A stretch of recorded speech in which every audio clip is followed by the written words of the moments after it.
Perfect. So yeah, as and when you're ready, man. Sounds good. Yeah. Actually, before I even started, I just kind of want to get a read of the room here. So like I noted this is just a blockchain event, or is this just a general Harvard event here? This is Harvard blockchain, Cool. Harvard undergraduate blockchain, but we have like, obviously publicized it to the computer science department discussion, email chain, as well as we have some HBS guys, and some guys from MIT Sloan, I believe, joining us. Nice, nice. So I guess one question I had for everybody, and feel free to either raise your hands or shout or tell me about your experiences, is how many of you guys have built an actual smart contract before?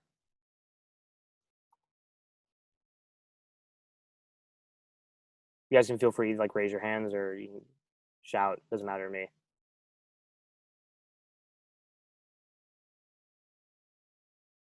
Okay, someone said no, no. Okay, good. So it's gonna be helpful for a lot of you. Okay, cool. So yeah, I guess I can get started, and obviously, like one thing I want to say is as I go through all of this, feel free to stop me with any questions or literally interrupt me because if I'm not explaining it well or I'm not like making sense to you guys, then I'm not doing my job properly. But I'm happy to introduce myself real quick and give you some background on what Alchemy does. So my name is Atish. I'm a go-to-market engineer at Alchemy. So I do a mixture of both product, some go-to-market work, and engineering. I do a lot of the university relations and a lot of the university workshops for Alchemy. So basically teaching, really cool guys like you on how to build smart contracts and basically build the future of the blockchain. So today I'll kind of give you a really great intro on, look, how do you build a smart contract? What is it like to build on the blockchain?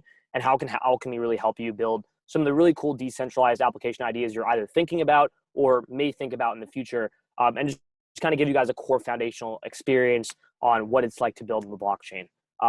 So if it's all right, Varad, do you mind if I share a couple of slides kind of detailing what Alchemy is and what we do? Yeah, let me just Cool. Do you mind? turn. Yeah. Yeah, let me just turn screen sharing on for you. Um, I'm just gonna make you the co-host. Yeah, let me pull up my slides real quick. So you should be able to share the screen now, I think, since you're Cool. the co-host. Sounds good. Absolutely. Let me go ahead and pull this up. One second, guys.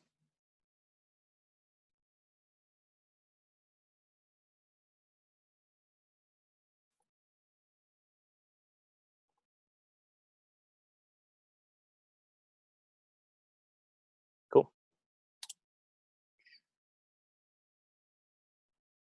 All right, can everyone see my screen?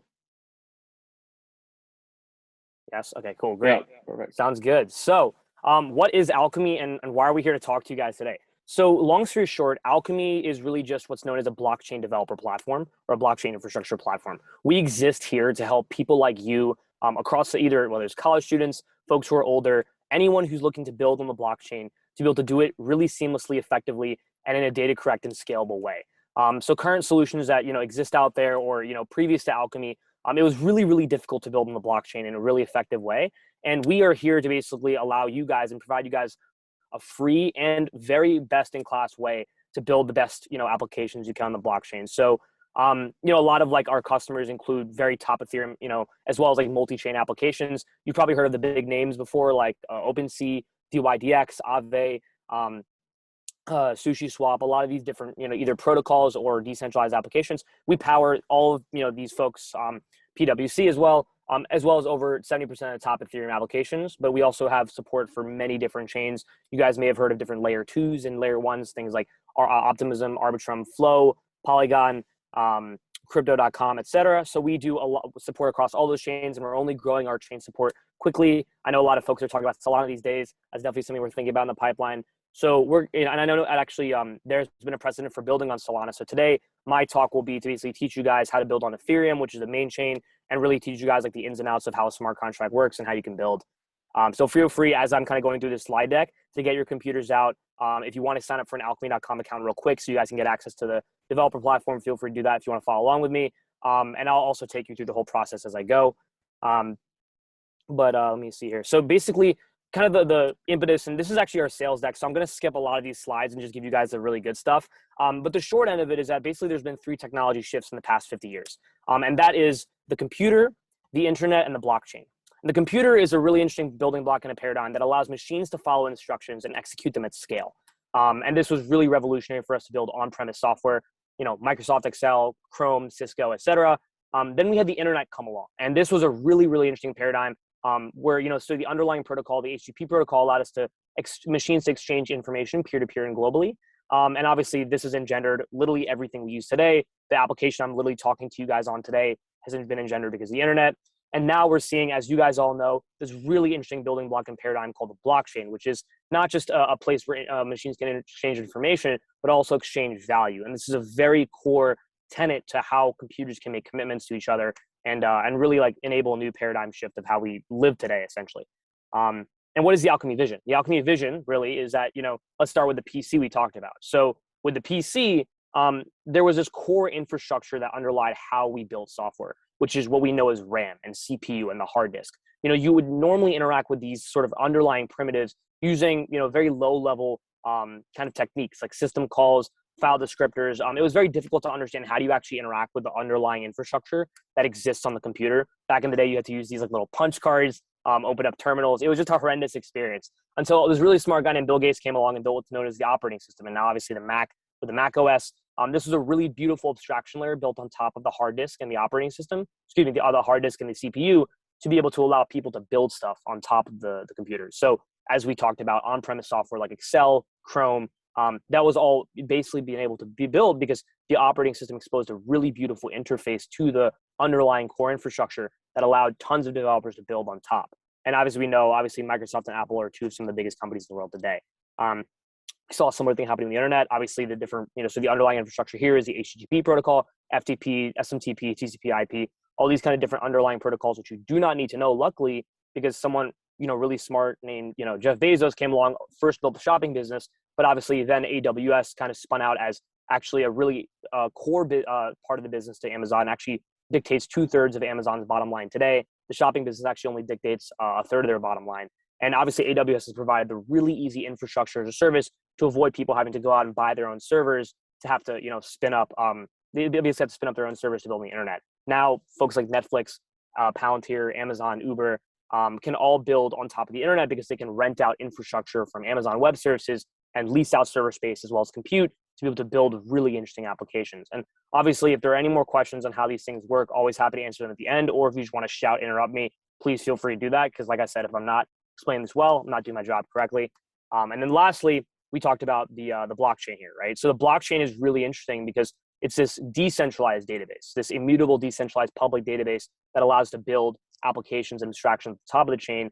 Obviously, in conjunction with the CPU and the internet, there needed to be a really robust application layer, an abstraction layer on top of the chain that allowed us to build applications like we see today, OpenSea, and the DYDXs and the 0x's and the Coinbases of the world. How are you going to build decentralized, either whether it's a centralized application leveraging decentralized primitives or just decentralized applications? You need really great tools and a really great infrastructure layer to build that. That's what Alchemy is looking to become. So this sort of API, this blockchain API on top of the blockchain that allows people to really easily read and write to the chain to build some really cool applications. Before I move on, are there any questions before I kind of like move on? I know this may seem a bit confusing to folks who aren't as technical, but would love to answer any questions now before we move on here.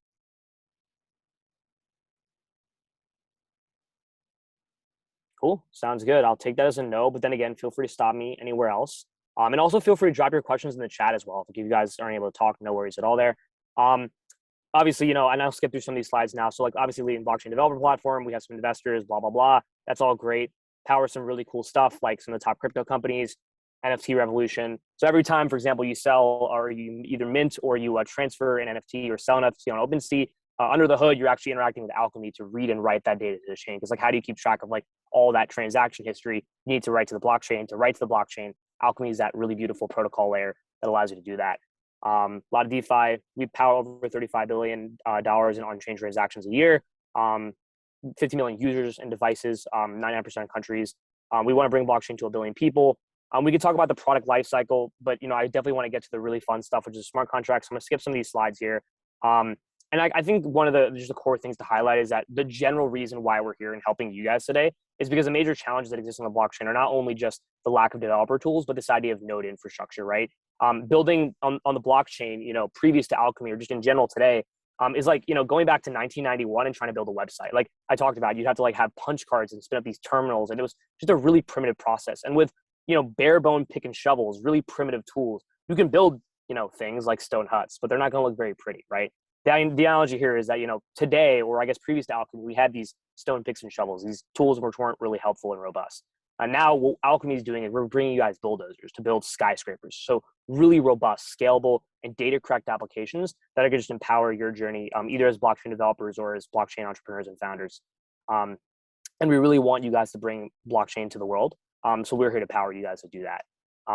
And then, a little bit of, and I can kind of talk a little bit about like how blockchain, like Alchemy really works. The short end of it is that to use the blockchain, you need what's called a node, right? And what that all a node really is, to try to avoid the confusion, it's just a computer that runs a certain kind of software known as either Geth or Aragon, these sort of Ethereum clients. There's obviously different clients for different chains, but we're focusing on Ethereum today. Different Ethereum clients that allow you to read and write to the chain. And the issue with running nodes, like, normally people pre-Alchemy would just run their own nodes. They would just get a computer and they would just, obviously instantiate Geth and with the EVM installed with it. And you could just read and write to the chain through that. But the issue there is that, that's great when you're just running an application with your friends and you have a few requests coming, to and from the chain, and you can read and write. But what happens when, like, you are scaling to hundreds of millions of users like OpenSea is? You're, sort of the first thought is, okay, I'm going to need to buy more nodes.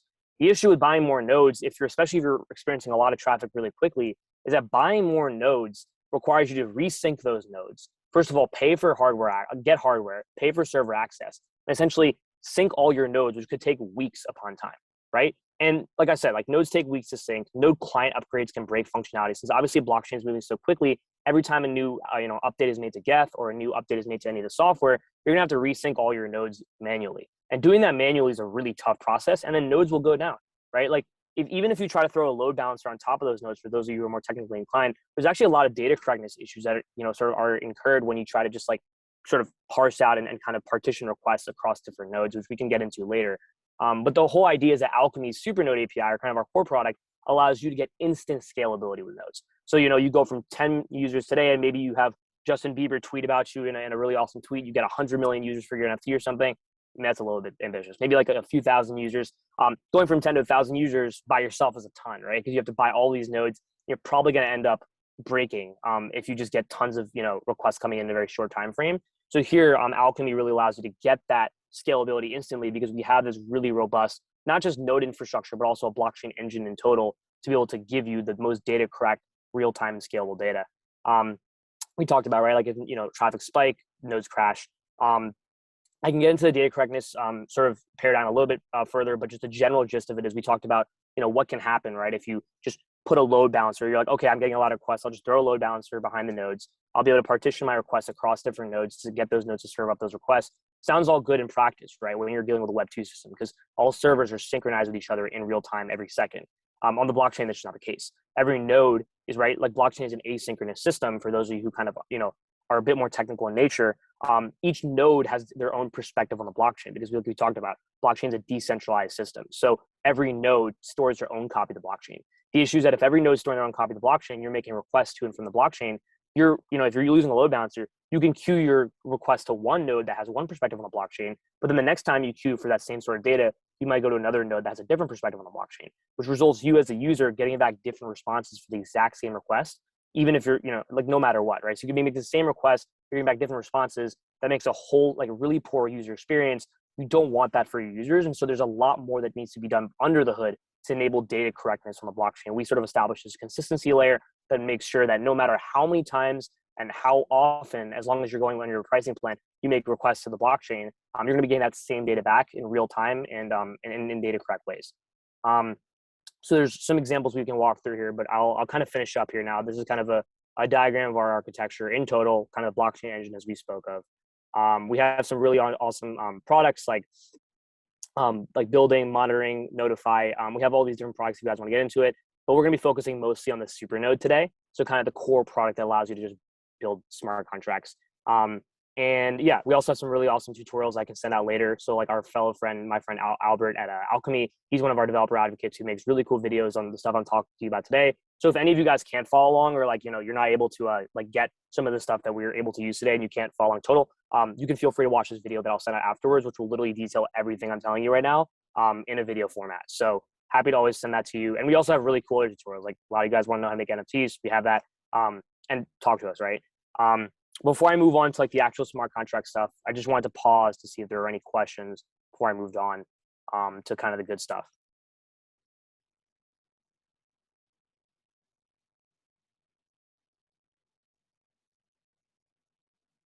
Anyone have any questions or feel free to just speak, guys, cool. if you have one.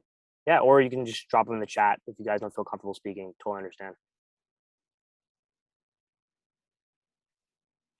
Cool. I guess assuming there's no questions, I can move on to the actual smart contract development, which will be really fun.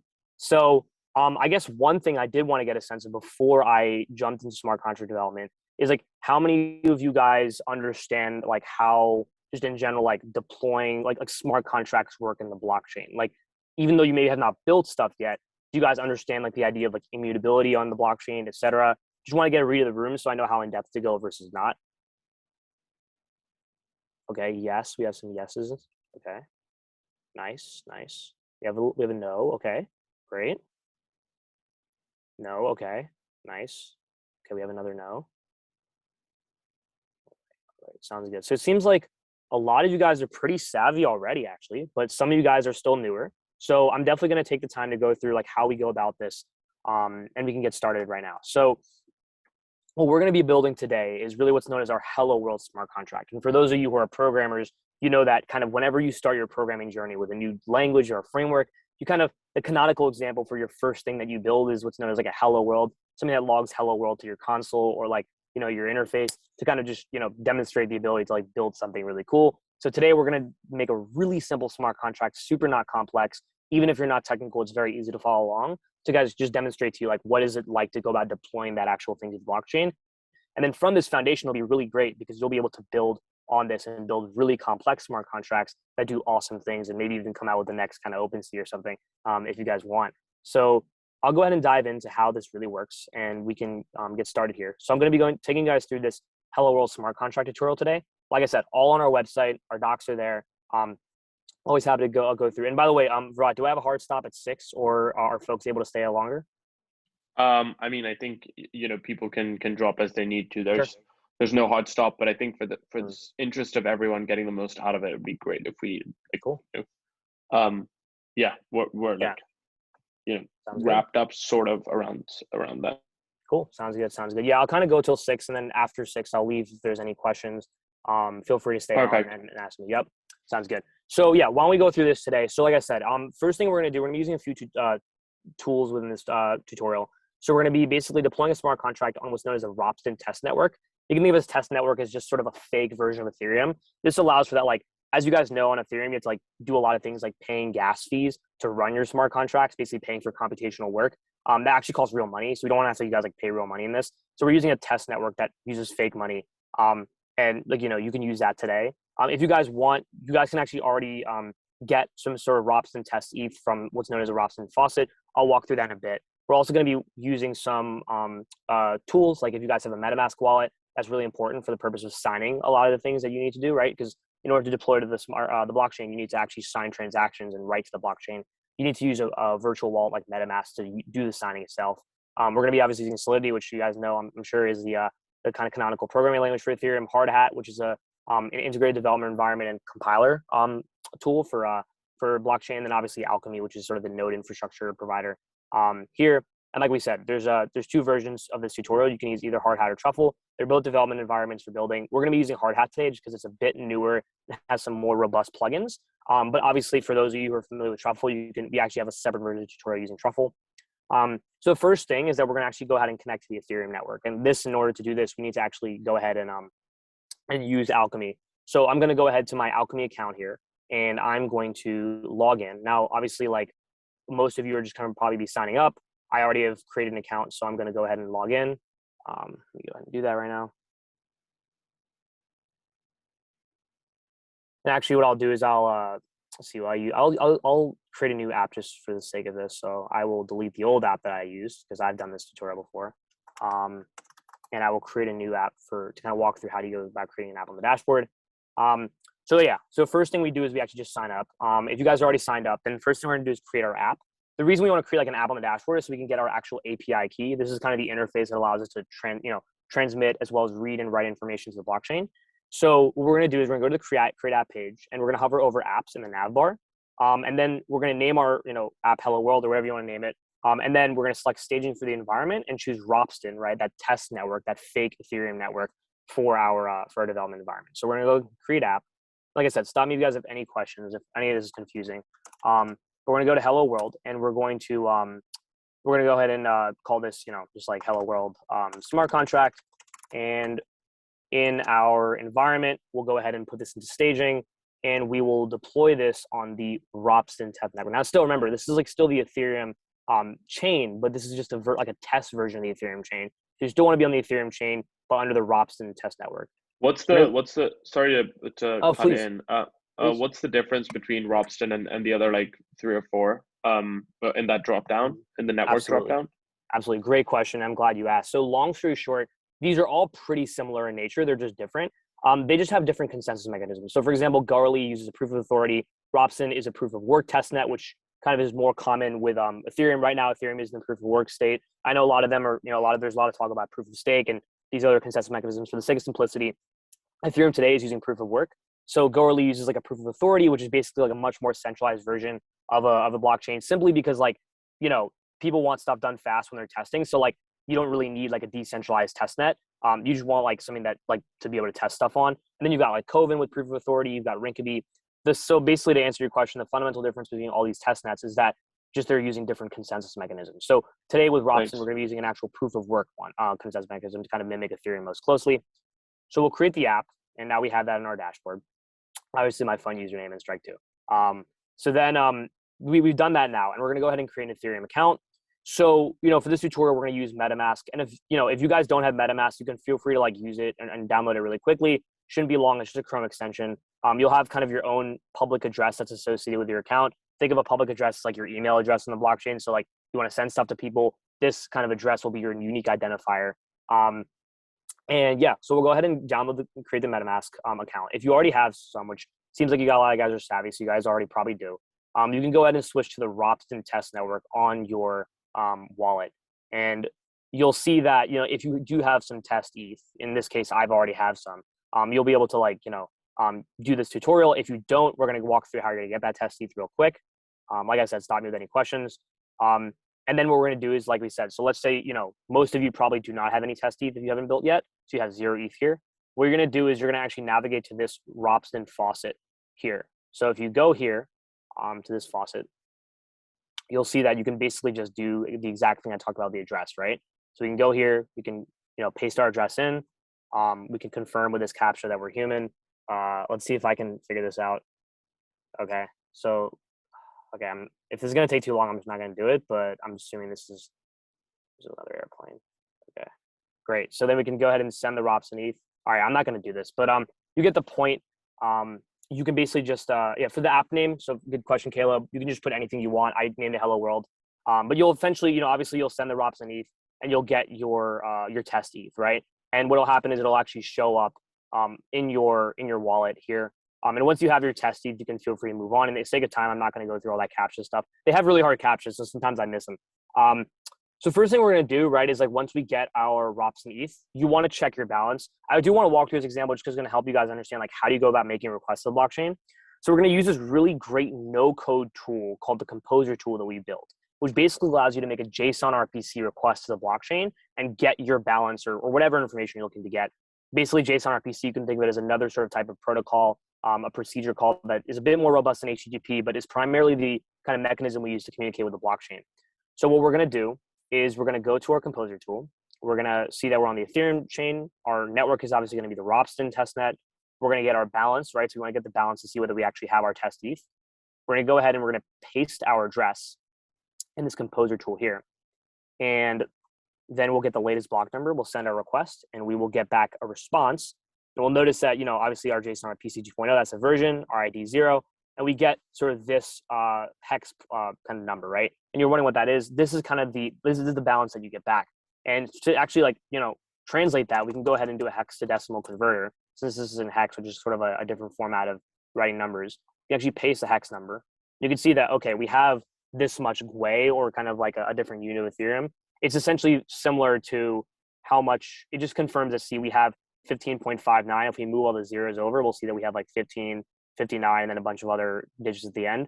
This is just sort of a more, think of it as like the cents version of a dollar, right? This is like a much smaller unit of like how many GUI we have, how much we have, but we just verify that we actually have the amount of ETH that we say we have on the Robson test network. So we'll go ahead and we will, I think I actually may have gotten Robson test ETH. I may have gotten that capture right. Anyways, but we'll continue to move on. So that kind of just allows you to check you got balance. it. I did get it. So I was able to get my captcha. I'm not that dumb, right? But anyways, we'll go ahead and we'll initialize our project. So now that we have our test ETH, like we're ready to go, we can actually pay for stuff and we can actually move on. So first thing we're gonna do is initialize our project. We're gonna actually like go to our terminal and go ahead and do that. So I'm gonna go ahead and unshare my screen and pull up my terminal for you guys.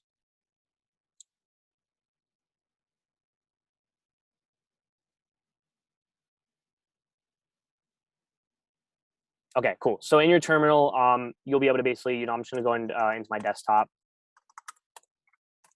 And what we're gonna do is we're gonna basically create a directory within our desktop.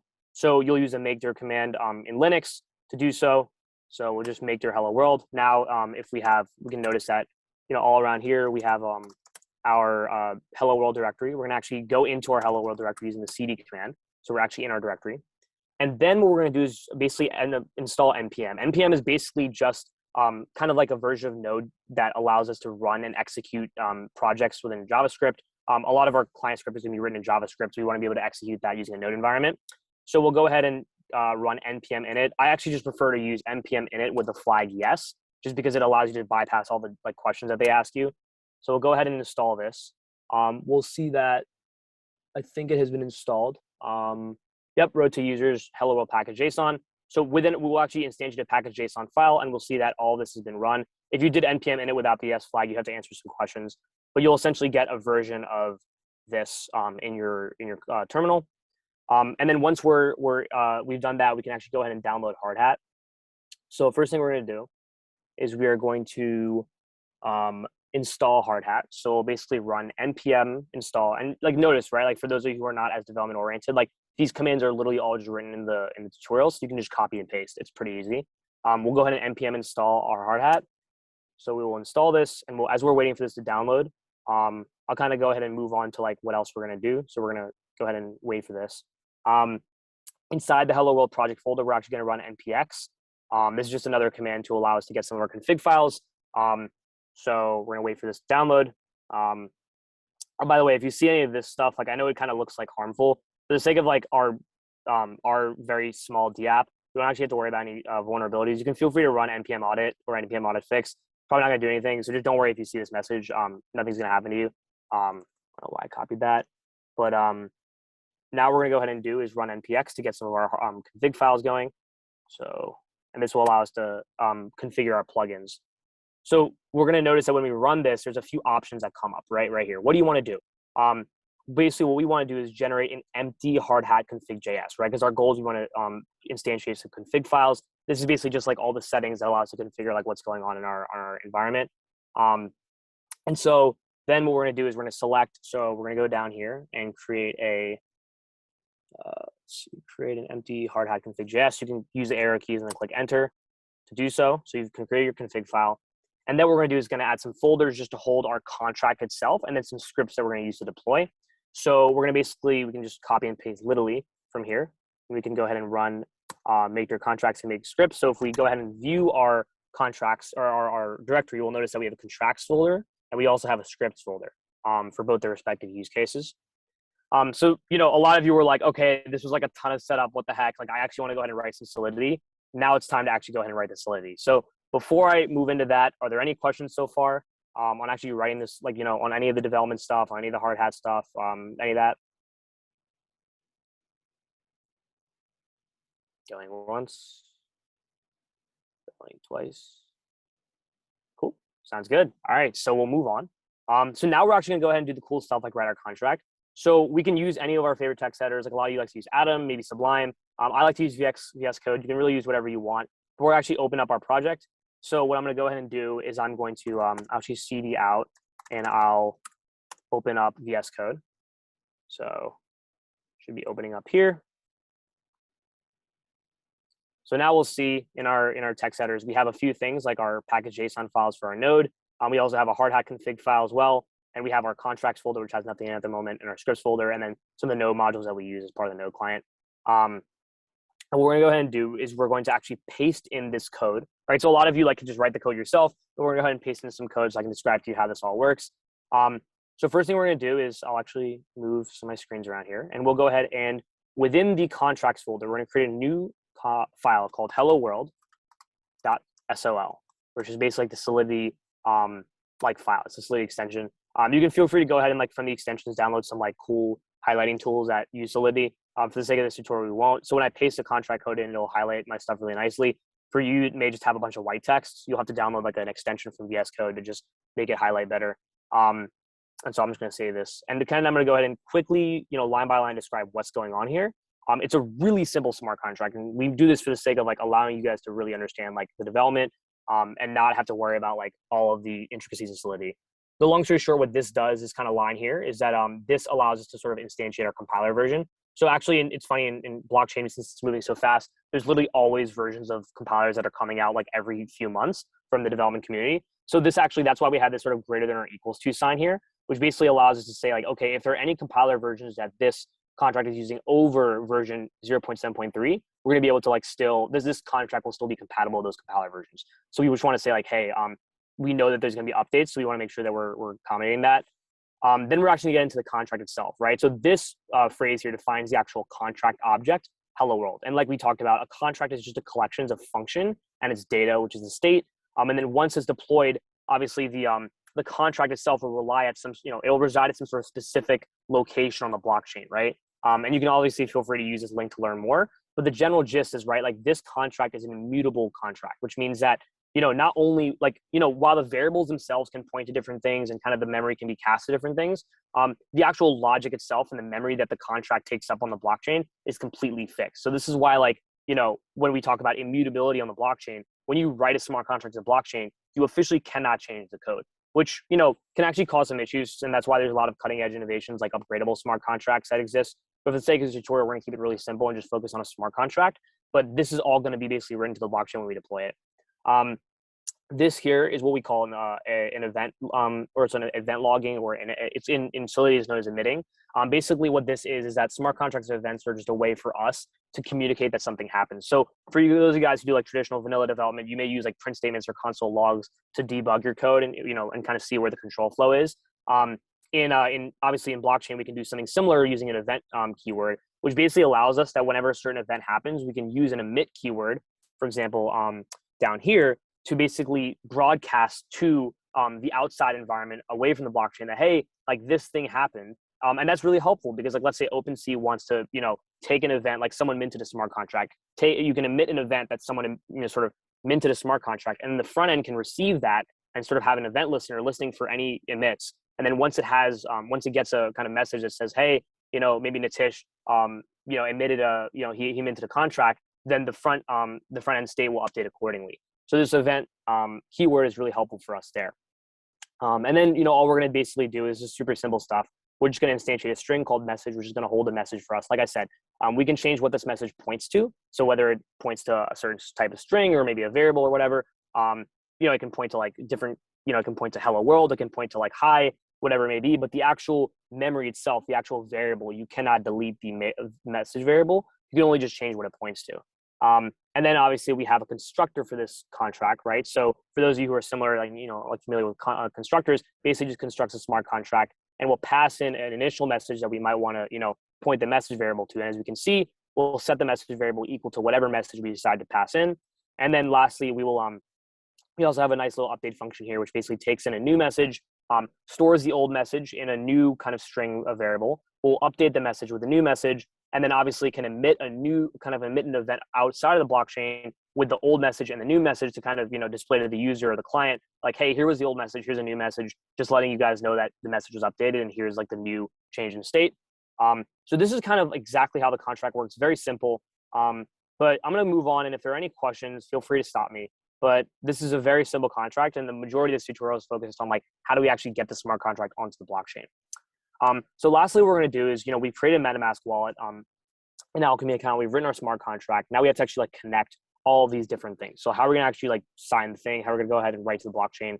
First thing we're going to do is we're going to install what's known as a .env package. This basically is just a safe environment that allows us to store our like private keys and our API keys so that like people who are using this file like don't see what it is. And it's just very helpful for protecting security. So I'm going to go ahead to our terminal, and within the, so I'm going to clear out of here, and I'm going to cd into our hello world. And within the hello world folder, I'm going to install .env. So as that's downloading, take a second, right? Like I said, don't worry about this stuff. It's kind of like ironic, but like actually you don't really need to worry about this statement. And then once we have that, right, we actually need to create an environment file within our folder. So we're going to go ahead and in just a folder structure, we're going to basically, so not within contracts, I have to get out of here. Within hello world itself, we're going to, letting me do this. I'll actually just move this outside. Yeah, there we go. Yep, nice. So we can just name our file .env. And as we can see, we do not want to name it like natish.env or hello.env. We literally just want to name it .env. And then when you see this little gear pop up next to it in VS Code, you know that you've done the right thing, and you can store variables and different keys very securely in here. So a few things, we're going to get two kind of keys. We're going to get our private key associated with our wallet, and we're going to get our HTTP Alchemy key. The private key obviously is, just for those of you who don't know, when you want to make transactions or sign transactions, you need this private key, which basically you can think of as a password that allows you to generate your own signature to authenticate that the transaction you're making is really you. Now, granted, we're not using real money here, we're using fake money, but it's just helpful to know. So I'm not going to actually go ahead and show you guys my private key, but the general way you would go about it is you would basically go to, I think it's account details. And then as you can see, there's this button which says export private key. So I'm not going to actually show you that because you should never share your private key with anybody. If anybody asks you for your private key, it's a scam. So I'm going to do is unshare my screen, and I'm going to go ahead and paste my private key in my env file. You're going to have to type in your MetaMask password and all that, but you'll eventually go to get it.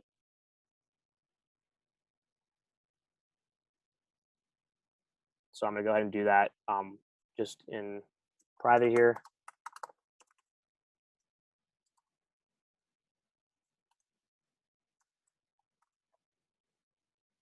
And feel free to follow along as well.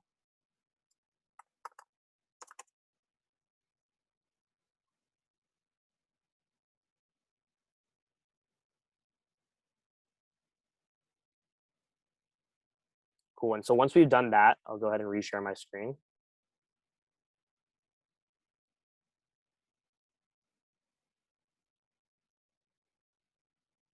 Right. So now I've basically gotten, like my private key. And what we'll basically do is within the env file, we'll actually create a variable in here with private key equaling your private key. And then we also have to get the Alchemy URL, right? The HTTP Alchemy API key. So to do that, that's pretty simple. And I can show you guys this because it's literally just a dummy app, so it's not a problem.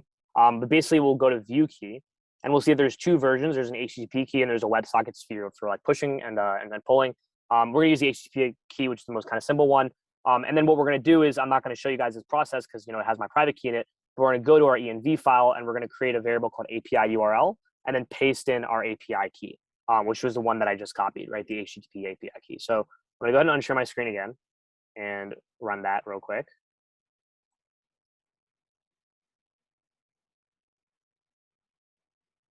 Cool. So I pasted that in. I'll reshare my screen again. So as you can see, my keys are stored in this env file here. But obviously, I'm not going to show you guys that. But the point is, you want to have those variables in there. And then in order to actually connect these to the code, we need to actually reference these variables in that config file we installed earlier. So first thing we're going to need to do is a couple more things, unfortunately. We have to install a robust library known as Ethers.js. You can think of this as just a really great library that makes it really easy to interact with the Ethereum protocol. It kind of wraps those standard JSON RPC methods we talked about in some more friendly, user-friendly methods. And also Hard Hat, we chose Hard Hat specifically because it works very well with Ethers.js library and allows us to make some great plugins, which makes the development process way easier. So within our project directory, we're going to copy this command here. We're going to let that run. And like I said, don't worry about this again. And then lastly, we're going to go ahead and update our hard hat config file.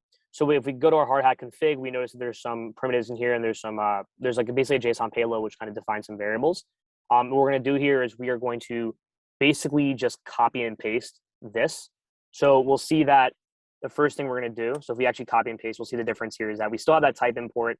We have the solidity. We also want to require the .env package, and then we also want to require the hard hat ethers configuration. So we're gonna go ahead and I'll go ahead and kind of just like delete all this stuff. This is what we want to see in our config file. And then notice like some extra parameters. We have the default network set to Ropsten. We have hard hat, which we'll modify in a second. Then we have our URL and our private key. The reason we can refer to as API URL and API private key is because we've done some sort of unpackaging and deconstructing here by referencing the process env file. I won't get into how this works. It's just like regular development stuff. But basically, if you use API URL and private key, since we store in the env file, we can reference them quite easily without needing to actually write our keys within the folder. And this is really helpful. Like when you want to send your code to somebody, they won't actually have access to the env file, but they'll have access to like those variables. And under the hood, the env variables are being pulled. So it's really helpful for security. And the last thing we're going to do finally is that just kind of walk back. We've gone ahead and actually created the contract. We've updated our config file. And now what we're going to do is we're actually going to go ahead and compile the contract into its bytecode. So we're going to run this really simple command, npx hard hat compile, because obviously hard hat is a development environment we're using, so we're going to use that to compile using that compiler version. So I will just approve that. Great. So compilation finished successfully, which means we've officially compiled our contract, which means that we've gotten into its bytecode, its executable format that we can execute on the blockchain. And the last thing we're going to do is basically write our deploy script. So kind of just summarize what we've done here. We've done a lot, right? We've basically written our contract. We've updated our config file to support the necessary primitives we need, like that hard hat stuff, the ethers.js library, to be able to send transactions to the blockchain. We've inputted our Alchemy interface, our HTTP API key, as well as our private key to be able to sign transactions. So we've done all like the back end stuff. We've done all the infrastructure stuff. Now it's time to write some script to deploy this thing to the actual chain. So we're going to go ahead and write that. And like I said, we're using JavaScript for this. We use a bit of like some asynchronous stuff here, like an async function, some promises. If you guys are interested in that, I can follow up with that later with some guides. For those of you guys who understand asynchronous JavaScript or understand promises, this shouldn't be that hard for you to understand. The short end of it for those of you who don't understand is like, this is just a script to deploy the contract. And so we're going to navigate to that scripts folder we created, right, for the purpose of this. We're going to create a new file, and in our tutorial, we're going to call this deploy.js because it's deploying the contract. So go ahead in here, and we're going to call this deploy.js. And it's important that you use these file extensions, because JS, as you can see, the JS thing pops up. It just signifies to the development environment that this is a JavaScript file. We'll paste that code in, and very simply what it does is it will just, you don't have to worry about this stuff here. This has to do with promises. But here, what it's going to do is it's going to say, okay, there's a few lines of code that we're going to walk through, right? And I'll actually walk through it in the tutorial here, which will actually walk through step by step. So the first thing we're going to do is in JavaScript, we use this, and like we said, we use this ethers.js library to do so. There's this really nice abstraction called a contract factory, right? And ethers.js gives this to us. It basically says that, okay, we're going to pass in the contract, the name of our contract, so hello world, right? We won't include the extension name, and we'll create a contract factory, which is basically just an object that contains a collection of contracts, right? Literally, it's just like, you can think of it as a bundle of contracts, right? It's a very beautiful abstraction that ethers.js has built, and what we can do is from this bundle of contracts, we can deploy contracts one by one. So that's exactly what we do here. We're going to set a new variable, and we're going to basically do an async await, but you don't have to worry about this keyword if you don't understand what async awaits are. This is what's the meat of the contract. It's saying, hey, let's actually take from this hello world, we set this variable to hello world, this hello world contract factory, this bundle of contracts, let's extract one of those contracts and actually deploy it to the blockchain. So we're going to go ahead and save that deploy contract in the hello world variable. And then we can just log that, hey, look, our contract is deployed to the address. And then our hello world variable will store an object that stores all the metadata about like where our contract lives. And we can just basically, there's a field in the hello world object called .address. We can just .address and deploy it to a given address. So that's super helpful. And then now that we've kind of walked through exactly what this code is doing, we can actually go ahead and run the dang code, right? So, we're ready to deploy. We're going to head and run this command, npx hard hat, obviously development environment we need. We want to run, and we want to run scripts deploy.js to the Ropsten network using that flag. So I'm going to go ahead and within the hello world file, we're gonna actually run this. Now this is like kind of like the end, and this is like the kind of like hoorah moment where we can actually see our contract deployed. So we'll go ahead and run this right here, and hopefully this works, and I haven't done this wrong. But and like I said, all this yellow text, you don't have to worry about it. This is just kind of like stuff. But so you can see, look, right, like it actually gives us an address, right? So now officially, like we've run the script to take this contract, this code, and deploy it to a place on the blockchain. Now, granted, like this is a test blockchain, so it's not like the real blockchain, but you can use like a blockchain explorer like Ropsten or Etherscan to be able to find this stuff. So we're actually gonna go ahead and look for a contract. So if we go ahead, and you obviously want to like copy and paste this address somewhere because we don't want to lose the address. Like, this is actually where our contract lives, and it can't be changed. So we want to go to the Ropsten Etherscan website. We can actually find it. So if you guys want to actually I can paste the contract address in the chat here if you guys want to look at it too. You guys can actually find the same contract on the chain, right? So to go to the Ropsten Testnet Explorer, we search this contract address. We'll notice that it pops up. And what's so cool is that, look, we actually have created a contract. And this is, if I look at that, like from this address, look at what this address corresponds to. This is corresponding to our our public address. So this means that like we actually sent this contract, which is really cool. If we click on this here, we'll see that, it actually exists. And what's really cool as well is if we go to the Alchemy dashboard and we go to our Explorer tool, we'll actually notice, or actually our mempool tool, we'll see that, look, this transaction actually pops up. And this happened, actually I'll refresh this real quick. We'll notice in our mempool that I think it's still pending, might be. Sorry, mempool time, and this was hello world. Sorry, at 5:55, so this is the correct time. I was looking at this, my bad. So we'll see that at 5:55 p.m., which is when I sent this, we actually sent the contract, and we can see that the status was actually mined, which means that it's gone successfully. If it wasn't mined, it'd be in the pending pool. It could be in the drop pool, which means like the address was dropped. This can happen when you like try to specify too much gas or things can get wacky. But if you actually click on this, you'll see that Alchemy will give you an actual watcher, which will track every single transaction you send, and you can look into all the metadata here, right? And you can, do a lot of really cool things with this. You can see all the block number, the gas amounts, all this other metadata. You can also see on the Ropsten test network as well. Alchemy just provides you a better UI. But the general gist of it is we've actually done this. So, for those of you guys who actually deploy this, like congratulations, we actually just deployed a smart contract to the chain. And one kind of like thing I'll do at the end really quick is actually just show you that. So if you notice and you go to this transaction, you'll see that if you go to the contract variable, you can actually see that the source code, right? You can actually look at the source code on the blockchain. So notice like even the comments are showing up. Look at like admitted, smart contract declares a state variable. All this stuff that we literally put within our VS Code file here is literally showing up on the blockchain. And if you take my address and you paste this in the Etherscan Ropsten Test Network website, you will see the exact same code. And you'll see the config file settings. And you'll see the ABI, which is like basically like kind of like the interface for the contract. And all this bytecode, which is super cool. And for those of you who may not see it, I think there's another thing you can do, which is basically if you follow our submitting your smart contract to Etherscan tutorial, which is, and this is a travel version, we can actually like quickly, let's see if we have any time, 2 minutes, we can go through this real quick. What you can actually do is you can go to Etherscan here to actually verify your contract. Because sometimes like, I think that, with mine, I've already verified a lot of my contracts. So this actually is already showing up here. But for those of you who are new, you may not actually see your source code.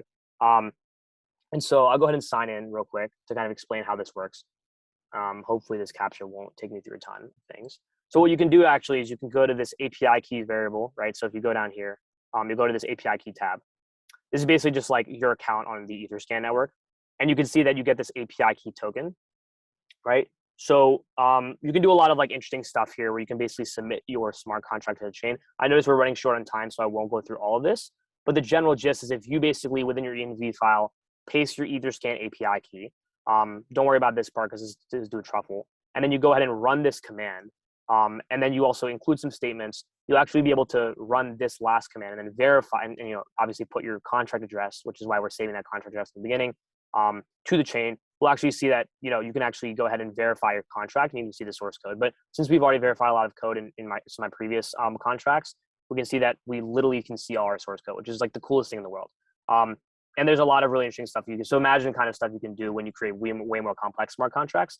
But you can do everything. And then like I said, we can even do stuff like, I think if we go to, if we go to read contract, we can see that on message, it actually says hello world, right? And let's say we decide to write to the contract. Because remember we had that update function in here, which allows us to update the variable. This is really cool. and we say, let's just say we want to go ahead and I'll connect to Web3 with my MetaMask wallet super quickly. Nice. So let's say we want to go ahead and update the variable. I'll refresh here real quick. Right. So we go to write contract. We want to update. And let's just say I want to type in, like, I don't know, Harvard blockchain. Right. And I go ahead and write this. Should connect this earlier. Let's try this one more time. Yep. There we go. We're connected. We'll go ahead and write this. MetaMask will actually get pulled up. It'll show us our fake gas fee, right? Because we're using fake ETH. And we're going to confirm this. And we'll notice that we can view the transaction here. And this was a transaction. It's pending right now. So if you go to like the Alchemy mempool, you'll see that it's pending. Or it'll be mined soon enough. Let's see. We will. Hopefully this will not take too much time, but if it does, then I won't show it. But the short end of it is once this gets mined, we'll actually see that our message variable actually changes to the word Harvard blockchain. Try this one more time. Okay, cool. I think this is still pending, but you guys kind of get the idea. I guess like from now, I think that's pretty much it. Congratulations, you guys have deployed it. If not, I'll go ahead and send out some tutorials afterwards. But wanted to take any questions afterwards about like whether it's Alchemy, smart contracts, blockchain, anything you guys are interested in. Happy to answer anything.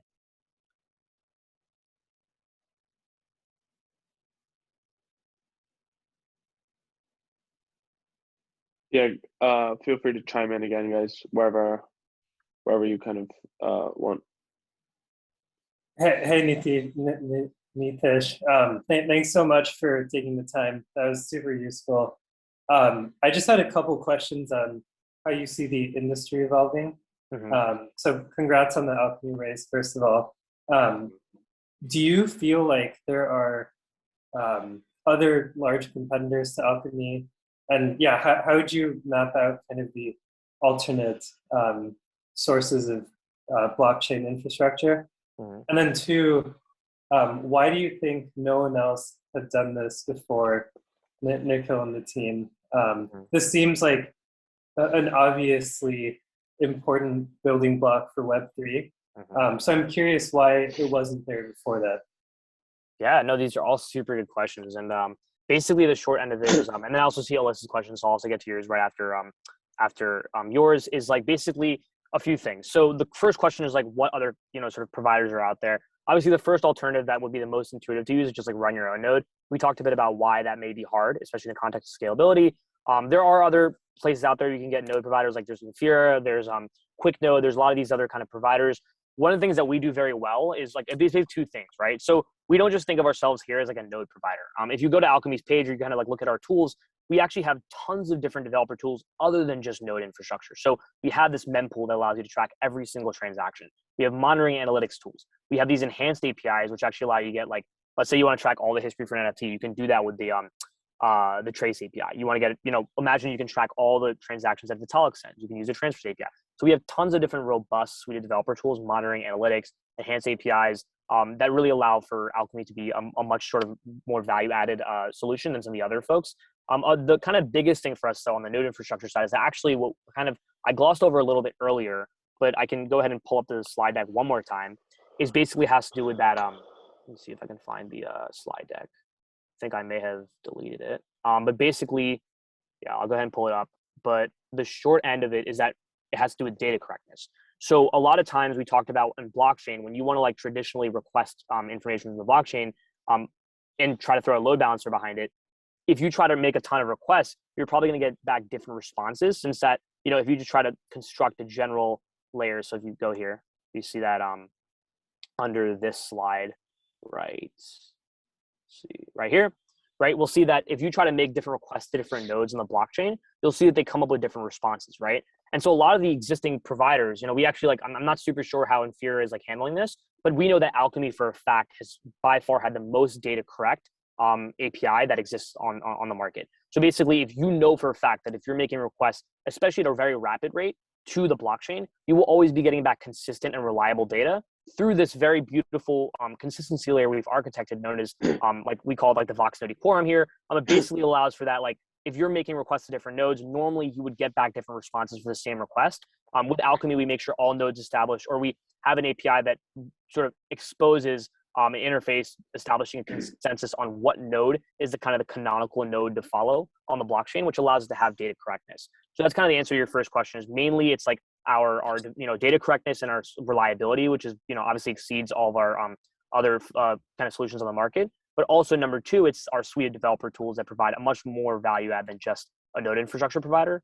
And I think your second question is like, how come anybody didn't think of this? The short answer to this is like, it seems so obvious now because it's like we're in this like hype phase and like we have so many people who are using blockchain today and it's like a huge thing. But like think about back in like 2017, 2018 when like there weren't that many people using the blockchain. And like there might have been a few enthusiasts who were running their own nodes. Like this was not like either the people who knew this were like too busy running their own projects or like people who didn't know this like just weren't exposed to it. So like it was not that obvious back then. And so a lot of like the general gist that Nikhil and Joe try to have is like they were very product focused. They try to ask a ton of developers who are building like what are the biggest problems that you're facing? Like why are you like encountering issues with like building the blockchain? Why is it so hard? Why is it so hacky? Right. And they found out that like a lot of people just didn't have data correct, reliable and scalable infrastructure to be able to build. And so we obviously hired a super rock star team here with like really bright people and really humble people here that were very committed to making blockchain development better for everybody. And so we've been able to build out a very robust infrastructure. But the short end of it is that like it may be obvious today, it wasn't that obvious back then. So we've done a ton of work now to really make sure we're building the best infrastructure for everybody. Awesome. Thank you. Yeah, absolutely. And feel free, any one of you guys, if you guys are interested in jamming more, feel free to hit me up. But if there are any other questions, I know that I can answer some. And then if there aren't any vocal questions, I can answer some in the chat as well. Yeah, Nitesh, I got a quick question. Yep. Thanks so much for taking the time. I'm curious about deploying across other chains, called like Solana, Avalanche. Is the technology stack similar? Is it easy to do so for Alchemy, and how do you guys think about that? So you're just basically figuring out like, is the process the same from deploying like Ethereum versus Flow or Avalanche or something?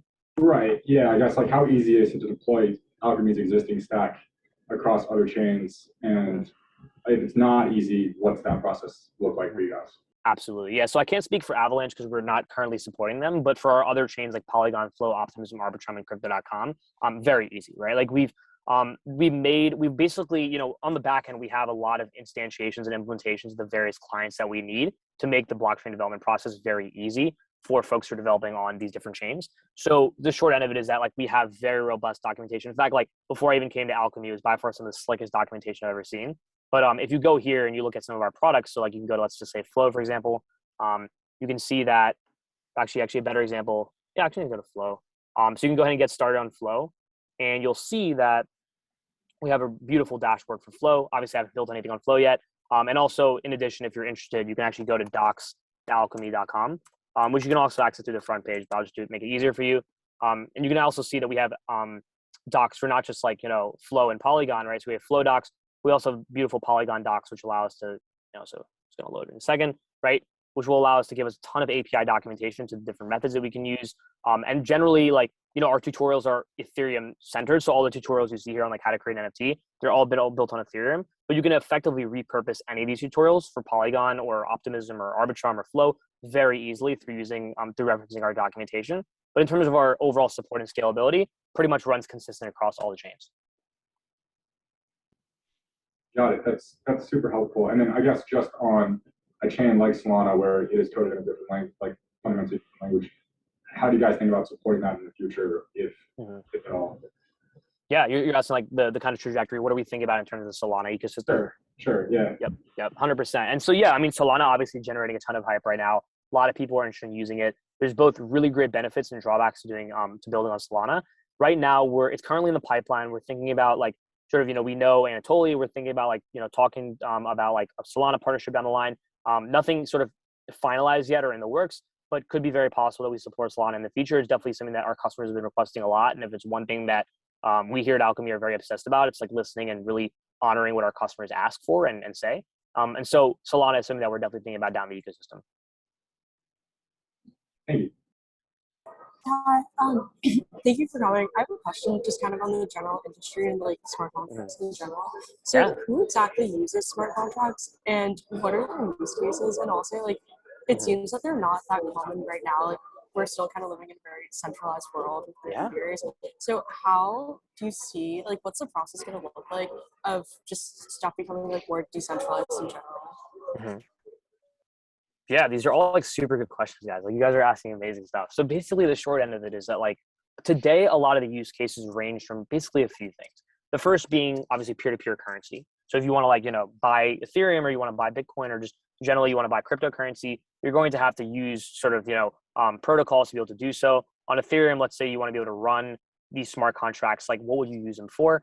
A great example is private ownership. So NFTs are a good example of this, right? Where like you want to own privately a Bored Ape Yacht Club NFT, right? And you want me to say like I am the official owner of that NFT. Now, normally, like in the real world, if you were to just say that, that would have to be like logged in some sort of like database somewhere, and like maybe someone could like steal the painting or steal a picture or just screenshot it. Like you don't actually have like a real recorded owner in a place where everybody can see it and in a place that's unchangeable and not managed by a central party. Versus like on the blockchain, right? Like with NFTs, people will use smart contracts to write the logic that says like, let's say today, and Tish wanted to go mint a smart contract on the blockchain, on the Ethereum blockchain. He wanted to go mint an NFT. A smart contract would be built on the blockchain to basically dictate, okay, Tish is submitting a request for this. He wants to get this specific token with this token ID. How is it going to be handled in the back end? And so to answer your question, smart contracts are used to basically dictate the business logic of how we go about making transactions and how we go about doing operations on the blockchain. So whether that's minting an NFT, whether that's checking for identification, right? So identity authentication is another really good example of like if people wanted to, let's say you can only get into a Kanye West event if you have Kanye specific NFT. Whereas like in the previous Web 2 world, you would have to like, show that on your phone and like somehow there had to be some like verification code or maybe some two-factor auth or something. On the blockchain, it's very easy to just check that data and know that the data you're looking at is correct and it's immutable because no one can screw with it, right? So that's kind of a lot of the use cases. Some other use cases range from not just like private ownership, peer-to-peer payments, but they also can span things like medical data, supply chain technology. A great example is, again, identity authentication. There's a lot of really interesting use cases, which I encourage you to look into. And if you look at some of the hottest crypto companies out there, whether that's like, DYDX, ZeroX, like trading, for example, or you look at some of the more art-focused ones like OpenSea, you can see there's a really robust ecosystem thriving. And so right now it's like blockchain, this ability for computers to transmit value between each other is opening up this super great world of like creating, different financial instruments for everyone to get access to historically that people didn't, right? And also just in general, being able to get private ownership of assets that belong to you and that you can verify belong to you on the blockchain. Any follow-ups to that or any other questions? Oh, yeah. I mean, as a follow-up, so do you think that, okay, like taking the Kanye West example, so let's say like there's a concert and you need to like do identification, like, do you think that's coming sometime soon, or like how far away in the future do you think it's like going to be when blockchain and smart contracts becomes like very, very mainstream? Yeah, I mean, we already saw it happen, right? At like NFT NYC. So for anyone who like went to like the New York City kind of NFT conference, I didn't unfortunately get to go, but for my Roman was there. Roman was there. How was it, yeah. man? Did you like it? I don't know if he's here still or, but if he might have had to drop off, but yeah, maybe he dropped off. It was really cool, I think. Right. So an example is like a lot of the events actually, and this is obviously some more crypto enthusiasts, but we're going to see it become more mainstream. And I can actually get into how we can make that mainstream. The short answer is privacy and zero knowledge, but we can dive into that topic later. But the general gist is like, with like a lot of the events at NFT NYC, a lot of them were like, hey, if you have this certain NFT, you can get in.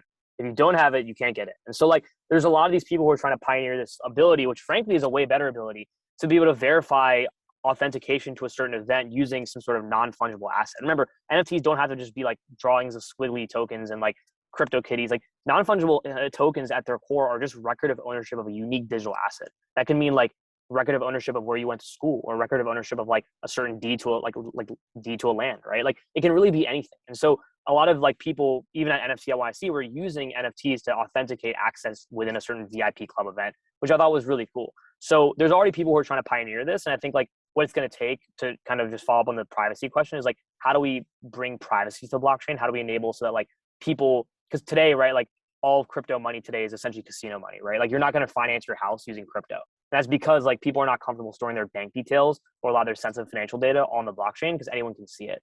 So like how are we going to be able to bring along things like zero knowledge, proofs, zero knowledge privacy primitives that allow people to still authenticate that, hey, I had the amount of money or I had the amount of credit or I have what I say I have without actually revealing who I am on the blockchain. It's a very interesting kind of field, but there's going to be a lot of mainstream adoption, I think, because of the idea of zero knowledge privacy. Yeah, that's awesome. I mean, just to kind of add on to that, like I was at ETHCC, which was the Ethereum conference in Paris, this summer. That was very much kind of like the same.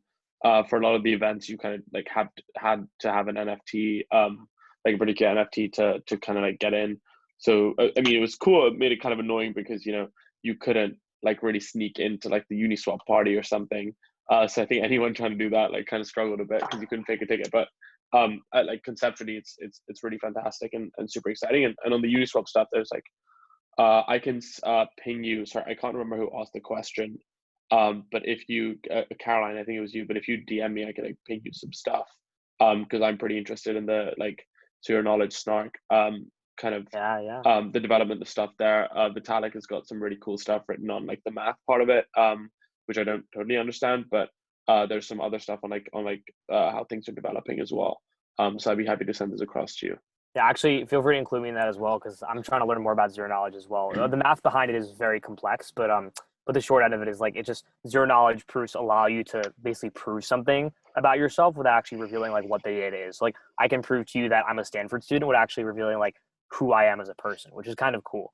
There's a lot of math that goes into it, but I'm actually looking to like trying to like put together sort of a resource doc with all like the kind of primers on zero knowledge for myself. Happy to share that with anybody once I'm done. But yeah, there's a lot of really cool things that are happening right now, which I think are going to be very relevant as we start to make this thing more mainstream. Yeah, send us one of your bookmark folders, man.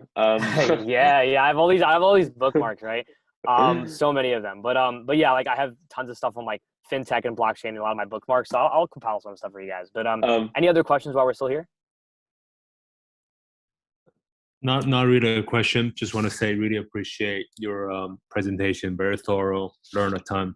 Really appreciate it. Absolutely. Great. Guys who've stuck around till the end, thank you so much. Hey, Nitish, once again, dude, thanks so much for this. I'm really glad we found the time to do it. I hope we can do it again, maybe even in person, with you and a couple other guys from your team, and we can speak about that offline. And I'm sure it's going to happen. We'd be really keen. I'm gonna drop I don't know if there are any college students left, but we have we're like an Alchemy partner school, and I'm going to share more info on that on the. And also send out an email after as well to like everybody so we can have the resources. Yeah, I will. Yeah, and send an email to everyone kind of on the call. Yeah, thanks guys. I'll just